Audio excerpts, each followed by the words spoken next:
there. So the book of the day is definitely the most obscure one that I have read this year. It doesn't exist on Goodreads at all, and in fact its online presence is minute. There are 2 copies for sale from specialist bookstores, each for about $35, and neither of them including an image, which makes me suggest that their copies are probably as shambolically old and falling apart as mine. And there is a copy in the Australian National Library. Even that copy doesn't seem to know for sure when it was published. It's estimating that 1940. And this is definitely a unique reading experience. It is like a cross of Journey to the Center of the Earth, or maybe Pellucida, meets Where the Wild Things Are. And it is a kid's book, and it is an Australian book. So there is a lot of interesting stuff here. Now, first of all, you've got, it's not so much a paperback as almost like a school book. And you've got this gorgeous, gorgeous illustration on the front. Now, the illustration is actually what made me start reading it in November, because I was die November, and I remembered the image from this book, but I hadn't actually read it for quite a number of years. And the image suggests a dinosaur. Actually, it's a bunyip. And if you aren't Australian, then you will need to know that a bunyip, like the drop bear, is in its own special class of phylogeny, which has its origins purely in human brains. So it's an invention. Now, Peter Stack was an author about whom it's rather difficult to find any information. It was printed by the College Press, Carrington Street in Sydney, obviously so long ago that no one felt obliged to add such details as dates. But it's gorgeous, gorgeous front piece. And the cover design is by Unk White, and the illustrations throughout are by Roderick Shaw. The illustrations also are stunning. Now, as a potentially 40s book for children, there's certain expectations that you would normally get. I've spoken at length in previous videos about the differences to my mind and my interpretation between fairy tales, kids' books, mythology and folk tales. This one is firmly in a children's book. It's been designed to be a children's story to thrill young children. In fact, the front piece says, "To Betty, for whose entertainment this story was originally composed." And it is. It's for young children, possibly mostly girls, because our main protagonist is a girl called Molly.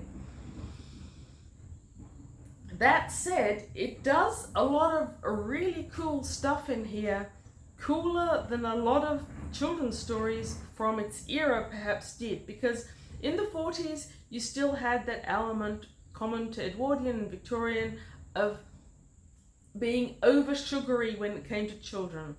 The Edwardians and the Victorians romanticized children who had never been romanticized before, and as a consequence you had that whole sugar and spice and all things that are nice, little girls, slugs, puppy dogs, tails, I don't know, little boys. That tweeness is present in this book, but much less than you'd expect considering its era and its destination. So we start with the Quippity Bird. Now, the beginning chapter of this book is absolutely gorgeously Australian in motif. Molly has been at her grandmother's house, I'm going to say Shades of Red Riding Hood. On her way home, she really wants to go by this disused quarry and see if the wagtail bird's nest has any eggs in it. The wagtails are an Australian species of bird. I don't know if you've ever seen one. If you don't, they're adorable. They're actually, I think, can't remember what phylogeny they belong to, but they're black and white. They've got a gorgeous song. They're really beloved birds in Australia. So she goes past the quarry. She, of course, starts to fall. She's grabbing tea trees, another Australian feature, to stop from falling into the quarry. And she's not supposed to be at the quarry on her own. she falls in. At the bottom, she figures she can't get out, but this bird, she's called the Quippity bird, tells her to go behind a boulder. The Quippity bird actually sounds more than a little bit like a fictionalized version of a kookaburra, to be honest, but we'll go with Quippity bird. So Molly's initial response is, "Oh my goodness, can you speak English, little bird?" Yes, it can. It directs her under a boulder to go down to chapter 2 in the White Cavern. Now this is where our first internal illustration comes, and it is very much in the sugary style of childhood. There you've got Molly sitting in a deep cavern surrounded by stalactites and stalagmites, and you've got fairies. And these are very much the traditional fairies of children's stories. They are the saccharine part of this story. They've got names like Frolic and Vido. I don't know, Vido's the most least odd of them all. And then you've got Seafoam, Nightlight, Clematis, Evenstar, and Diamond Dust. And by now, you're probably starting to suffer from diabetes of the literature gland.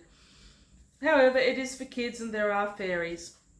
Now, Molly is asked by the King and Queen of Fairyland to help resolve a crossword puzzle. She needs to remember the Latin name for farmer. I don't know if you know the Latin name for farmer, but Molly clearly was meant to, because she's studying Latin at the age of, I don't know, what is she? 8 or 9? She can't remember it. I certainly can't. And as a consequence, they put her into this dark chasm where they think that maybe she will remember the word for farmer and resolve their crossword puzzle issues if she has no distractions. But once she's down there, Bunno, that's the bunyip on the cover, and the fairies join her so she won't be all alone in the dark. And they're also joined by Croco, a crocodile in Cavernland, and a few other fairies that hadn't appeared previously. By now, Molly has had her old dress removed and replaced by Vito, one of the fairies' morning frock. That's so cute. Because her dress was so dirty, she couldn't be presented to the king in it. Anyhow, Molly and her friends are in this cavern, and they sitting in the dark, and someone suggests they go to the under caverns, da-da-da-da. And the fairies go, "Oh no, it's too terrifying, there's chickens and rabbits." And Molly goes, "Ha ha ha, chickens and rabbits. I'm not scared of chicken and rabbit," and off they go.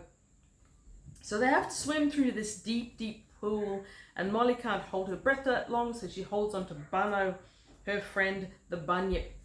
Now, here we see a rather cute image of after they've reached that lower cavern, and they're standing there. You can just see Molly at the bottom left, wrapped in her fairy gown, and holding on to Croco, while Bunno, the bunyip, is lassoed by the immensely terrifying and quite huge bunny rabbits and chickens. They are scary after all.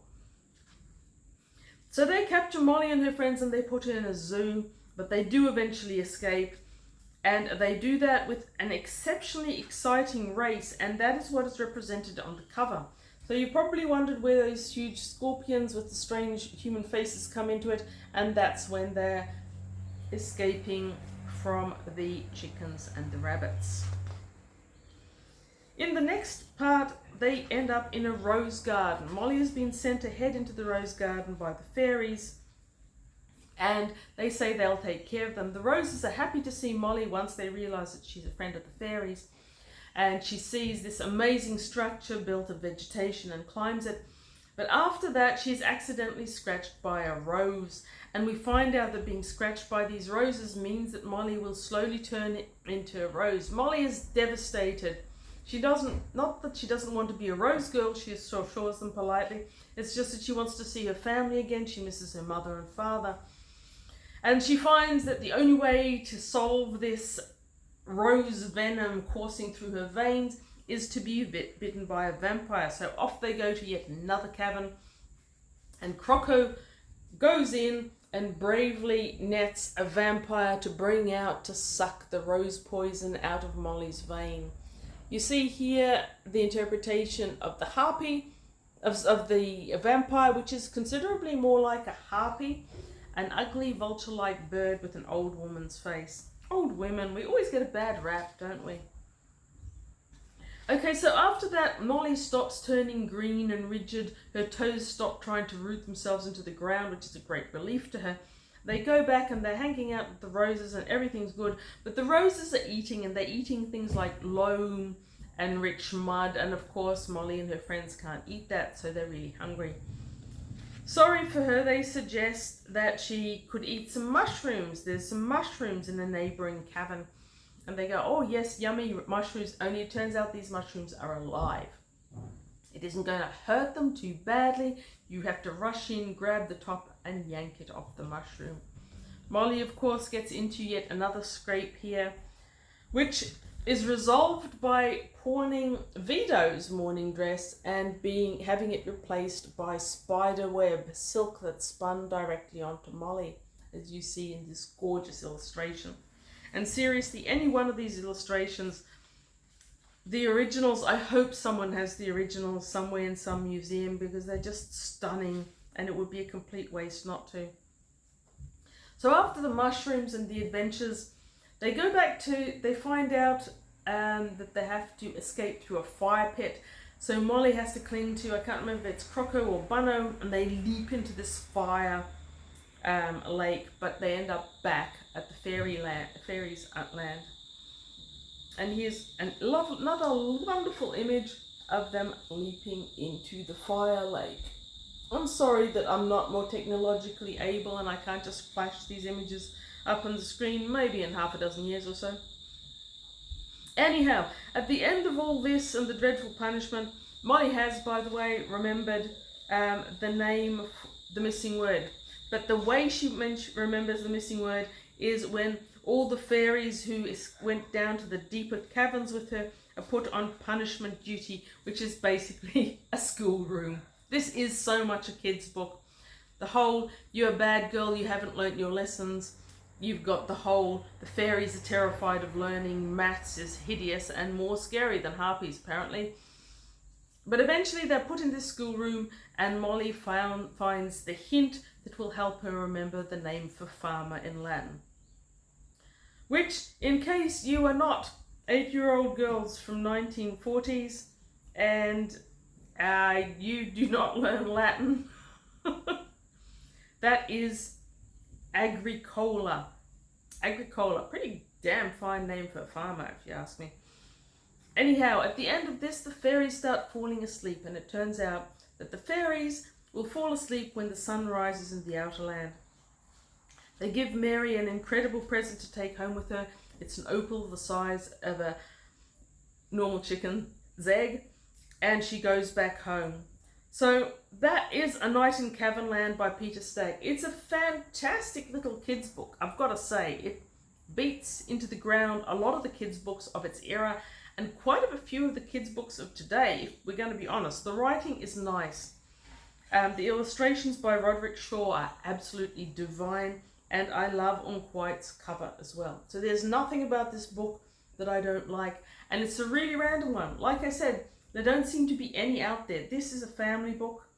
It belonged to someone from my mother's family, but that's been crossed out, and my cousin, who's actually the age of my uncle, his name has been put into there somewhere instead. Fantastic book. I'd love to know more about this. I can't even find anything about Carrington Press. It's all just vanished from history. So, almost certainly the most unusual, the most random, and the least known book that I have read in 2025. It took me ages too, because every time I picked it up, a bit fell off it. And it was never printed on high quality paper or anything. I guess it might have been a war issue already, but it's in pieces and I don't want to make it any worse. Great story, right? The story about this book is almost as good as the story in So that's the end of A Night in Cavernland by Peter Stack, where Journey to the Center of the Earth meets Where the Wild Things Are. Thank you very much for watching. Have a great day. Read lots and lots of good books of all kinds.